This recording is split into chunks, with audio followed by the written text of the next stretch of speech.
Welcome to the Drapery. This is Chris, aka Dr. Chris Baker DC. We've got the second video of this series for round 4 of the Gauntlet, this time with Dimir Mill. Let's jump on in and see what we got going on. We got Brennan on the pilot, crushing as usual. Seems like we are on the play. Do we want a mulligan? It's close, but again, being as mulligan averse as I am, we would like to draw a blue source within the first, 2 draw steps. But a card like Devour Flesh basically means he's not going to get ahead of us very easily. Tomb Scour is kind of a blank in the opening hand. The theory on Tomb Scour is that, and this is super relevant when you're playing a tournament, when Dimir Mill is popular, but you can't win the mirror if your opponent has Tomb Scour and you don't. It's very, very, very, very difficult. So if we ever face the mirror, we really want to have Tomb Scour because you can build them for 5, then you can, get your Tomb Scour back with Archaeomancer and be up ahead on cards, and then really it's just whoever lands the most Psychic Strikes will be the, advantageous on cards in library. So we see Golgari Guildgate pass. Perfect. We drew perfect. We drew an island. At this point, you just say go. I know there's a lot of different lines of play that I remember. Again, I watched this video multiple weeks ago. Don't remember any of the specifics, so my analysis should be pretty, it's just like I'm watching this match for the first time again, except I remember the outcome. Alright, Guildgate pass. Easy land pass. Literally doesn't matter what land you play. Right now we're in a good position because we're going to hit our 4th land drop. Hitting your land drops is very important because if you don't, then you can't do more than one thing in one turn.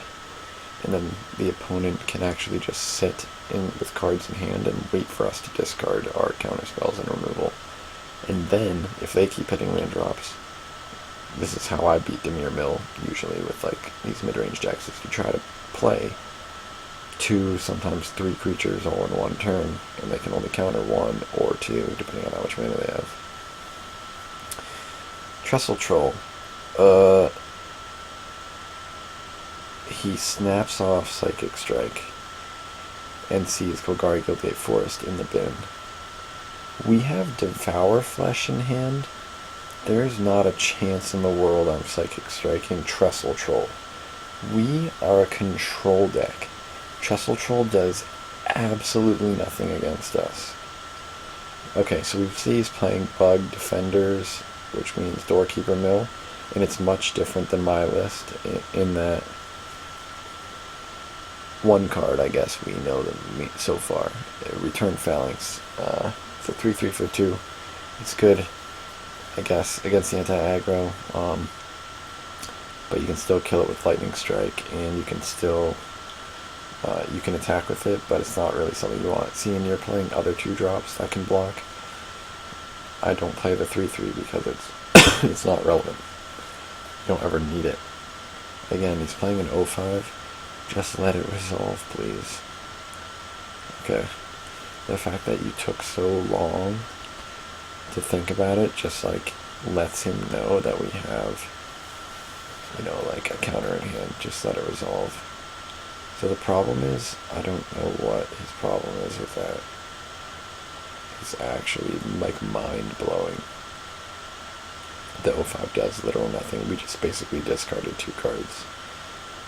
Alright, see, yeah, we definitely play Balustrade Spine here. I think what he's thinking about or worrying about is, well, our Devour Flesh and our removal is really bad. If he has all these bad defenders in play, they don't do anything. The problem is You don't need your removal to be doing anything in order to win this game. You just need to not die. So, like, the fundamental strategy of our deck is don't die and they will be milled out. Look how many cards are in library. We're up 10 cards already. All we need to do is not die. And that's why this deck is called Slow Mill, or Dimir, Dimir Mill. It just is more representative of the colors, but this deck was called Slow Mill. It doesn't mill you out a repetitive way. So we know we're playing against Doorkeeper. What does that mean? That means we need to counter Doorkeeper. Holy crap. Farika's Cure is like at its worst in this matchup. So now this point right here, we have to decide, do we want to attack for 2? It's an interesting attack. Because we do have another line, which is don't attack. And then if he attacks us with his 3/3, then we can at least block and Farika's Cure to kill it. Turns out, didn't realize that had flying. So our opponent just doesn't know the cards in the format. So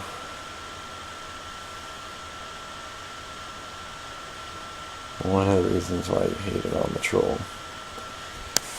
Yeah, I think we do not need to win by attacking for 10 turns with a 2-power flyer. That's like not our game plan. So right now, our opponent should have 2 more defenders in play, and we should have 2 counter spells in hand. That does mean our opponent has 10 mana available this turn. So, if we want to race him, he has to at least spend 2 mana per turn to do so. But what you don't understand is we are severely outclassed in the mana war right now. This dude has 8 mana available to him. Like, Devour Flesh effectively just gave him multiple turns. Like, why are we going to attack and then make him gain 5 life? When we could have just blocked, traded one of our Farika's Cures. You realize Farika's Cure is blank. It doesn't do anything. Alright, so fundamentally, let's see, he draws another flyer defender anyway. Fundamentally, I'm just playing this game way differently. Right? We have Crypt Incursion. Like, our opponent, he just can't deal us enough damage quick enough. What it's going to come down to should be, will our opponent draw Doorkeeper? If he does, then we're in trouble.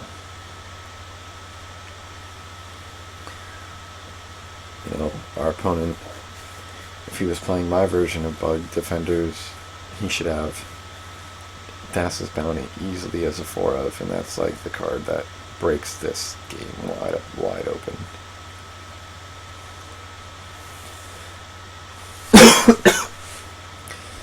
Excuse me.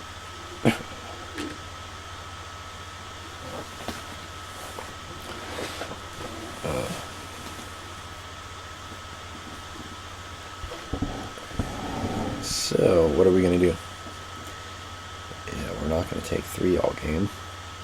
Now here, yeah, someone in the comments commented on this about how bad of a play this is. And he knows, he learned, but like, it's just so, just basic, just like technical play. I learned this from playing Limited. I draft like a lot, and I play in life, in real life at either the Channel 5 Ball Game Center or with some pretty good, pro players in the local area here, and really learn the value of tight play. Because little mistakes are how you lose the entire game. So yeah. So you're trying to count creatures. 1, 2, 3, 4, 5. Alright, so we can gain 15 life. Right? So imagine we play correctly, and our opponent should have devoured flesh just first and then attacked anyway, so he misplayed too. Because if he attacks, lets us block, his guy takes combat damage, then then he does anything and then says go. We just end of turn Freakus Cure it, and he didn't have to take that risk. Dimir mill lists are very popular and well known. It's very easy to know that if we have Devour Flesh, it does nothing against him in that spot. If we have Freakus Cure, we can't play 2. We only have, not 4 black mana. So it's literally the only way his 3/3 is dying is attacking without Devour Fleshing. He just gets lucky that we make, the only play that gets him to basically 2-for-1 us.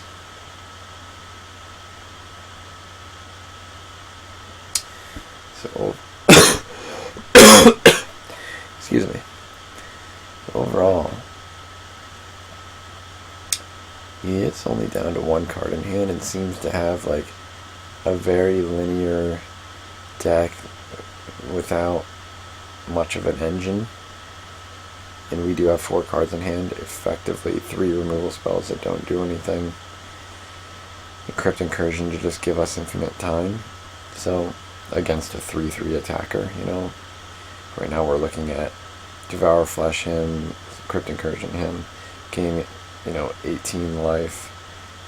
We can take basically, we'll be at 37. We can take, 13 attack steps, 13 turns, and 13 turns we'll draw some gas, and so will he, but what the heck are they thinking about here? This is another thing, it's just go. Are you thinking about Crypt Incursioning still? What are you doing? Oh, I just don't know what they could possibly be thinking about.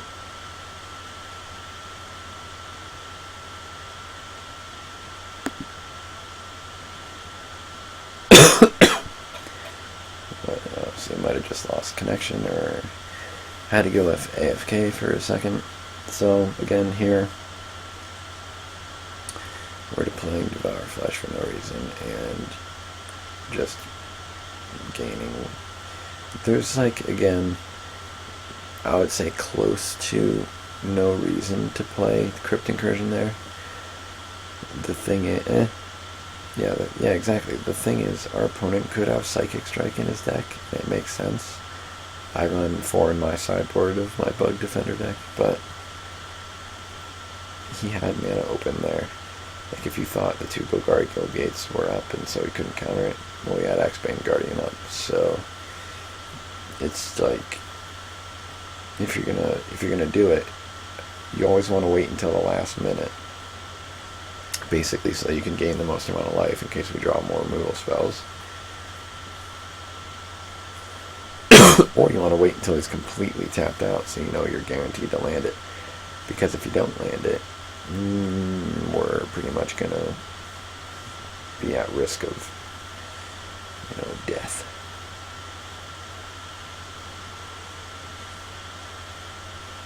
Alright, so our opponent is just playing awful cards. Why is he playing Wildwood Rebirth when a card like March of the Returned exists? March of the Return gets back 2 creatures. So, when I won one of the PDC events with my Bug Defenders deck, it has the best late game in the entire format. It can kill a lot of creatures, and then it has the most mana advantage because of Axebane Guardian. But it only runs 2, you don't need more. So what do? You just play Thassa's Bounty, refill your hand every turn, and then chump block or sacrifice your creatures, devour flesh yourself, or Voyage Ascend your own mnemonic wall, and then just continually get back 2 mnemonic walls with 1 March of the Returned. Play mnemonic wall, get back March of the Returned. Now you have a loop that is gaining you card advantage every time you cast it. It's not equal. So I don't know why you would ever play Wildwood Rebirth when March of the Return exists. So we play Archaeomancer, get back Psychic Strike.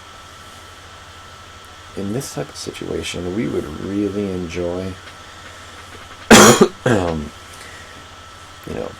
Pilfered Plans. We just want to draw cards. The fact that we haven't seen one is kind of disheartening. But now we have Scatter plus Strike up. Again, our clock is like, how many attacks? 13 attacks before he kills us with that 3/3. We're just never worried in a million years about that killing us. Again, we can block, put damage on it, and then Psychic Strike him. Do we block here? I would. Alright, please let damage resolve. No. Oh gosh. I'm pretty sure the same thing happens.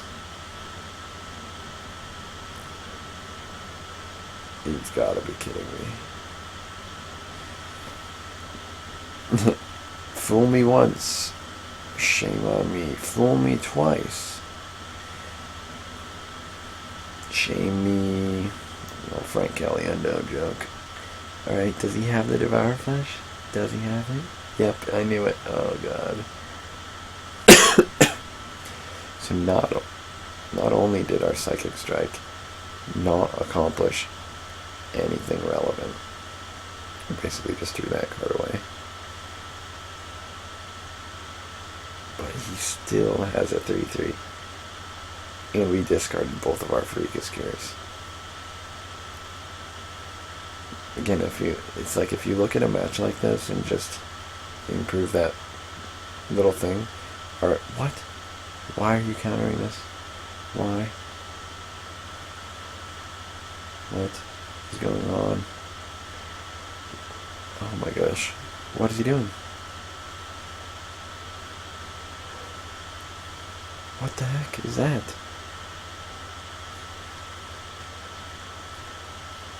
We cannot possibly lose this game. Despite all of these plays. Because Crypt Incursion is just a hell of a card.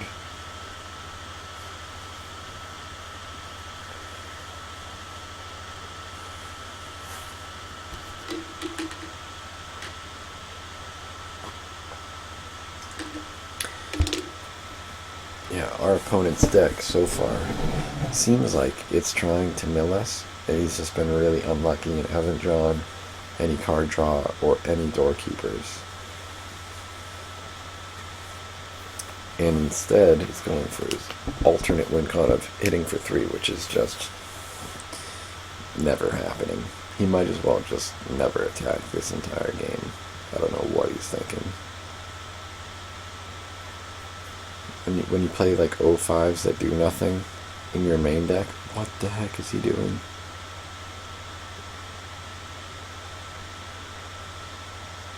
What? Oh my gosh, did he realize that it's completely not worth it?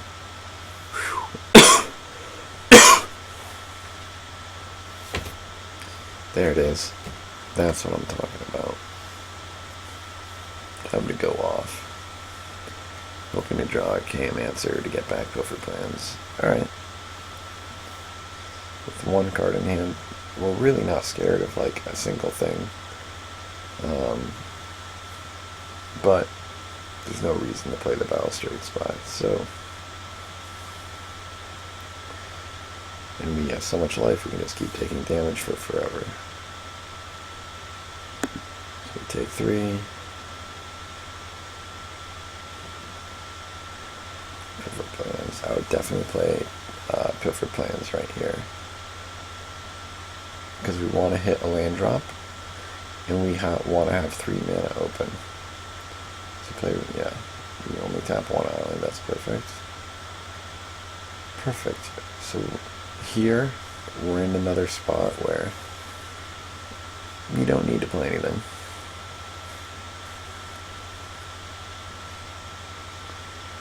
Ooh, our opponent does show us Psychic Strikes in the graveyard, so we know that's could be something that he's running 2 more of.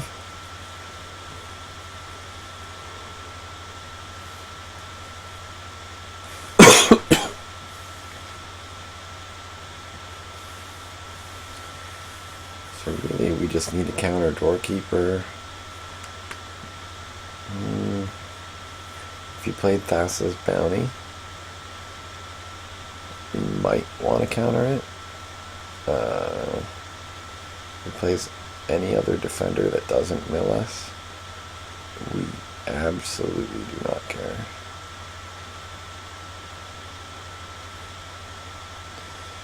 Guild Gates, okay, so at least we're drawing lands.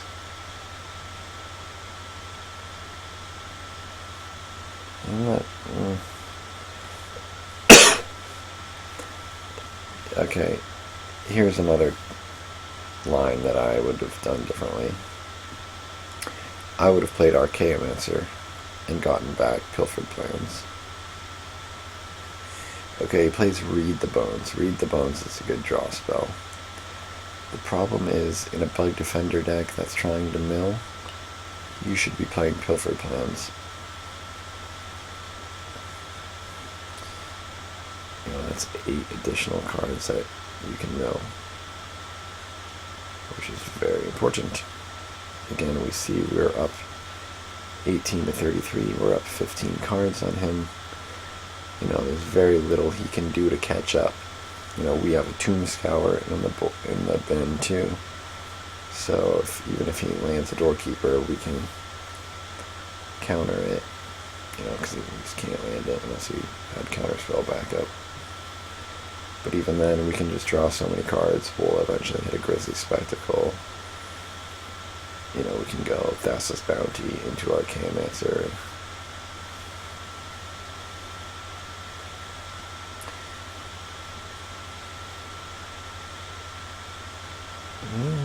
He's going for... See, what's interesting to me is that he goes for Thassa's Bounty now, when... You know, well, I guess that works. His plan of constantly leaving 3 mana open for Psychic Strike just, like, always protects us and basically lets our opponent know that we have it. And so at that point, you know, we're totally fine. Ooh. That's an interesting play.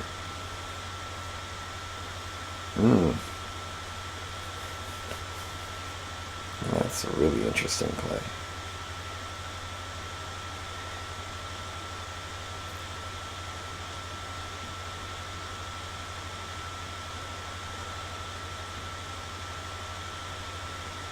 So I guess we don't have to counter the Wildwood Rebirth, because now we can just counter the Doorkeeper. The problem is, we didn't have to play Thassa's Bounty that last turn, so now we only have counters. So if he has Doorkeeper, we counter, and he counters back, we're currently sitting on 0 answers to Doorkeeper. And he's milling for 6 per turn, which means in 3 turns, he's ahead of us in cards in library. Alright, so if I was the opponent, the only reason why I'd be casting Doorkeeper is if I had a counterspell. We've been holding up 3 mana the entire game. There's not a single reason why you should be playing it. Because without a Doorkeeper in play, now we're at the point where, we're going to be milling him for 3 a turn just on these bounties. This game's over. Like, he just can't kill us fast enough. He has, we have Bounty, Archaeomancer Bounty, that's, 2 turns, so he goes to 7 cards in library, minus the 6 from the Bounty. Then he's got 1 more draw step. So he's basically got 3 turns to live. If he milled us for 6 per turn, we'd be dead in 4 turns. We can't lose, game. And when our opponent concedes at that spot, it's just, his primary win con is damage, and he's just playing bad cards that can attack us that he just shouldn't care about, should never bother with. Okay. Okay, so far, I like this sideboarding. Cremates come in against, Mnemonic Wall, Archaeomancer, Automancer. That's a good idea. Taking out Farika's Cure. Easy, great idea. What else? Against a deck like his, he has Devour Flesh, right? So our creatures are going to be dying. This is actually a good matchup for the Mnemonic Wall March of the Return package. It basically just gives us outs to removal. If they're a removal-based deck and he's trying to kill our guys and he's milling us, he's like Grizzly spectacling us and trying to Doorkeeper us, you got to bring in the March of the Return, because that's going to give us card advantage. It's going to give us 2 creatures right back. Balustrade Spy is going to mill him. All of our creatures have come into play effects, so they're just good. Essence Scatter is good because it stops his Mnemonic Wall from getting things. Let's see if he sideboards anything else. I would bring in March and the 2 Mnemonic Walls. Devour Flesh is awful. I would take out 4 Devour Flesh easily. Which means I would bring in 2 Mnemonic Walls, 1 March of the Return, and I would bring in a second Tome Scour. Basically just to get the edge in the race. Alright, he does bring in a wall. Okay. I think he underestimates how bad Devour Flesh is. We don't need to kill any of his guys. Except for Doorkeeper. Right? So all the other guys just sit and play and do nothing. So it's just very easy. Cut 4 Devour Flesh. Bring in Mnemonic Wall, March of the Return. And I guess you can bring in 2 Tome Scour. I've changed my sideboard on this deck recently. Dimir Mill's not very popular, so you don't really need all these Tomb Scours, and even against bug defenders, like, there's kind of that risk of milling them, right? Because they have, our opponent's playing Wildwood Rebirth, which is bad, but what if he's playing March of the Return? Then we're basically fueling his graveyard for him.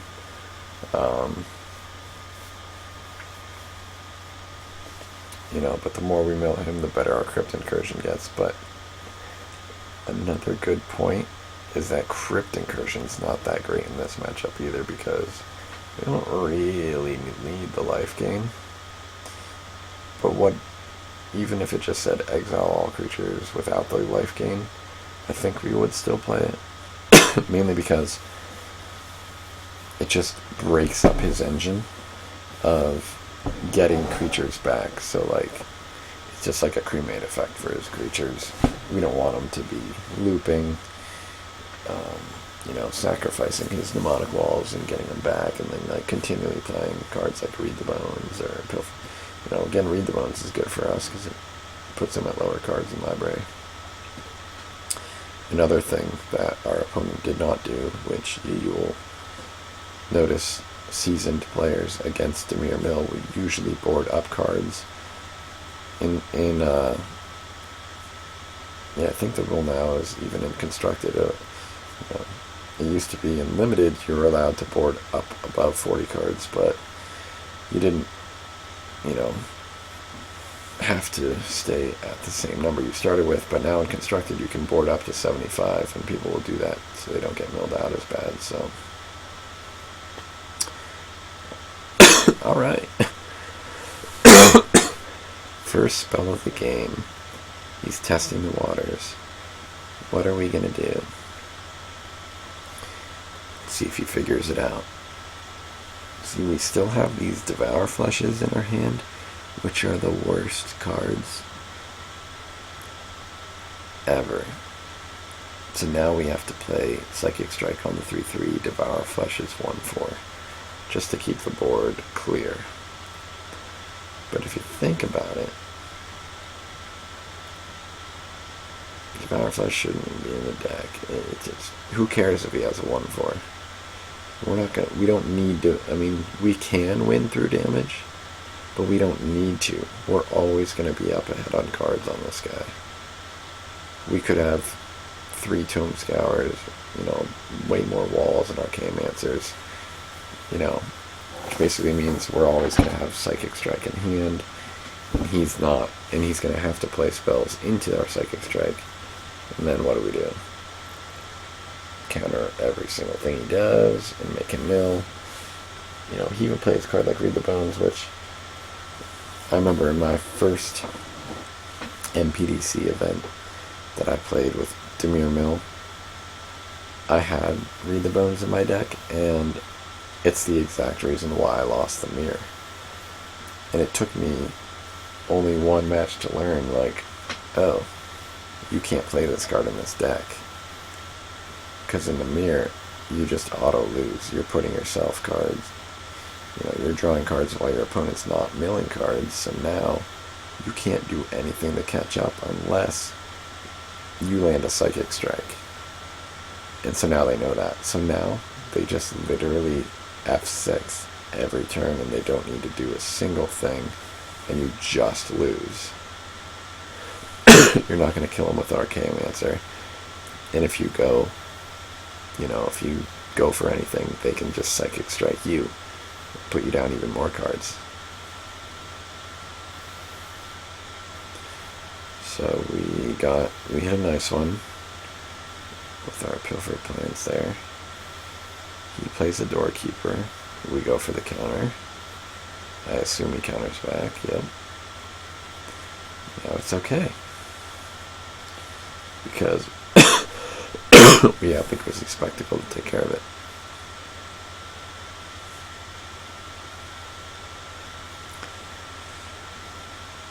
So you just kill it immediately, which is fine. I guess you attack for 1. I mean, this deck can win with Balustrade Spy and Archaeomancer, or I should say Archaeo Squire beats. Yeah, let's see. Our opponent just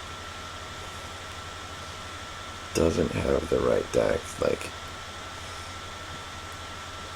He doesn't mill as hardcore as we mill. Every spell we have, is committed to the game plan of milling him. And so many of his spells just don't do anything. They're just bad creatures with Defender that are supposed to synergize with Axeman, Guardian, and Doorkeeper. So we just ignore. Here it is. 05, we just ignore it. Oh no, I can't attack with my Squire. That's not how I'm killing you anyway.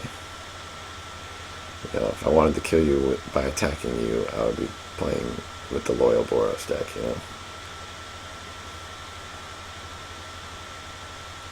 So, what's he get back? He gets back Psychic Strike. So now we cremate. Yeah, so whenever you hover over the card in the graveyard, the arrow will come about. See, yep. So you see the arrow doesn't show up when you put it over the one on the left. So that means it's on the one on the right. That's a good thing to know. I've watched multiple MPDC like recap videos, and just people just don't know. They go, there's 2 Psychic Strikes in the graveyard. Which one is it? I have no idea. And there's like this big arrow flashing on the screen, and they just don't acknowledge it. It's kind of hilarious.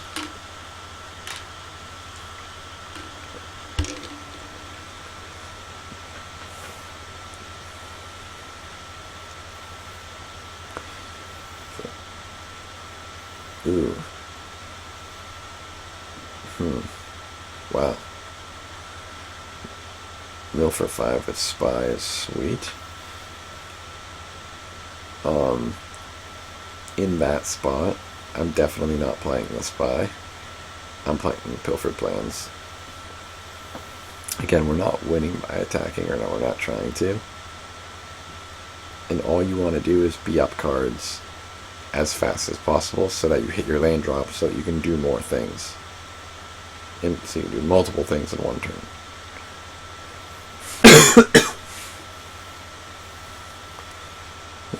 Well, I guess if you go Spy into Spy, you're milling and beating down. I don't know. I'm guessing he plays the Spy here just because he already has one in play. Nope.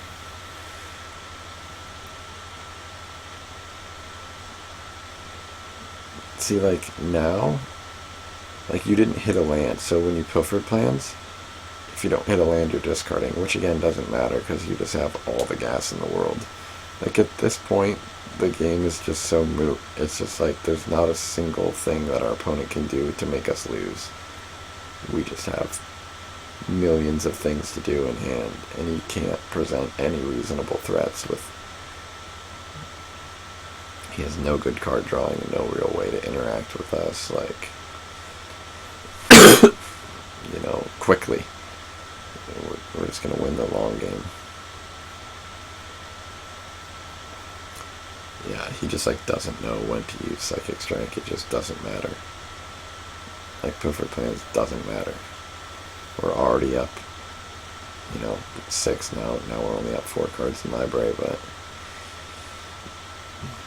You see right there with 3 mana open, sure you can represent Psychic Strike, but this is, again, this is standard Pauper. You can't, like, what's our opponent going to do? He has 1 card in hand. He's going to get back Doorkeeper. Interesting. So you're able to basically play counterspell by leaving Cremate open. In that spot, I would have just Pilfered Plans, because it makes use of our mana and lets us hit a land drop, which my deck would have been able to hit that Dimir Guildgate. And then from there, you know, it's just easy. It looks like the opponent is revealing his hand of 6 cards, and all you can see is an island, but I'm assuming it was all land and really bad because he conceded super early and didn't really, you know, he had 6 cards in hand. He didn't really need to do that. Overall, that's what happens though. When people play against the Dimir mill deck, it just takes their, you know, their will to live out, you know. As Travis Wu would say, you know, you just kill them by, you know, they die of old age. You know, they're just aging and they can't stand it anymore. So overall, you know, definitely some better play. I think Brennan maybe likes a deck and maybe has more of a play style with a deck kind of like Dimir Mill more so than Moyle Boros. He sideboarded pretty well and he played pretty well. A few things to improve upon, but not too bad. He got through the next round mainly because he played against you know, a deck that wasn't that good. So hopefully we'll see some more interesting videos in round 5 and be able to get there. Alright, so yeah. yeah, thanks for watching the Draft Brewery's take on Dimir Mill.